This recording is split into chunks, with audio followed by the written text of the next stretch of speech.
least expensive and smallest tools that we use with sewing of any type are our pins.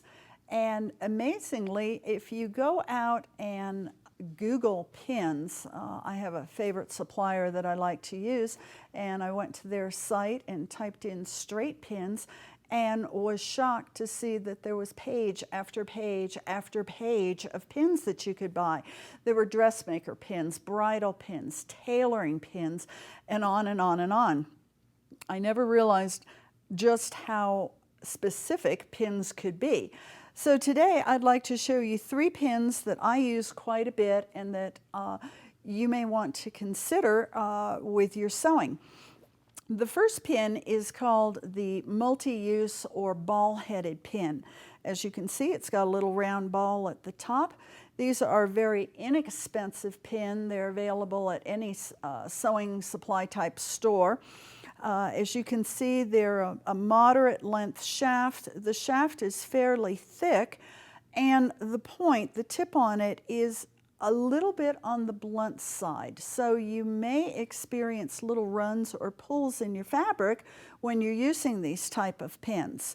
They're mass produced, they're inexpensive, like I said, they do get the job done, but they aren't my favorite pin. And one reason is because the heads will melt if they get near a very hot iron, or if you're steaming, they can get flattened and literally melt into your fabric. My all-time favorite pin that I like to use is the glass-headed pin. These are a very high-quality pin. You will pay a little bit more for them, but they're worth every penny. The head on these types of pins are, as the name says, glass. Therefore, it will not melt when you get it near the high heat of an iron.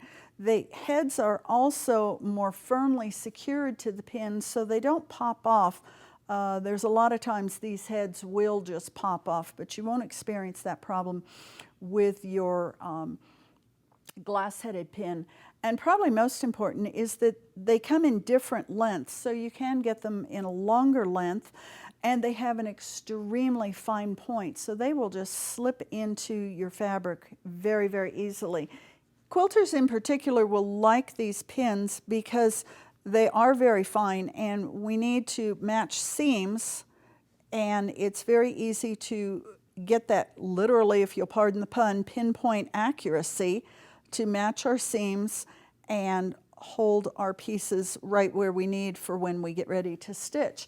For the home sewer who's doing garment construction, whenever you need to match a seam, particularly up at the tip of the shoulder or at the underarm, where you have 2 seams coming together and you want to match them, these pins are wonderful for that. So this is probably my go-to pin that I use all the time, and I really like how sharp they are and how easy they are to manipulate through several layers of fabric.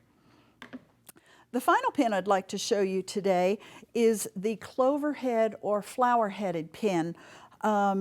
These pins are thicker. They're probably on the same par with the thickness of your ordinary or multi-use pin, rather. They do have a thicker shaft, but they do have a little bit finer point than the multi-use pin.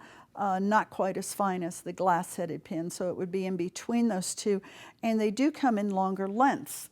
One thing that I like for these is they are nice and flat. They're very easy to use. They're great for applique. They're wonderful for when you're pinning a pattern onto your fabric because they do lay flat and they aren't going to get in the way when you're trying to cut, and they also keep the fabric laying down.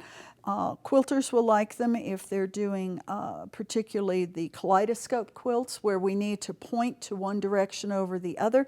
It's got a nice big head that's very visible to see, and it's long enough and durable enough that you can get through. I think this is 8 layers here. You can get through very easily, and it will hold them together. So again, we have the multi-purpose, multi-use ball-headed pin, we have the glass-headed pin, and we have the flower-headed pin. And I think every one of these will be a valuable addition to your sewing toolbox.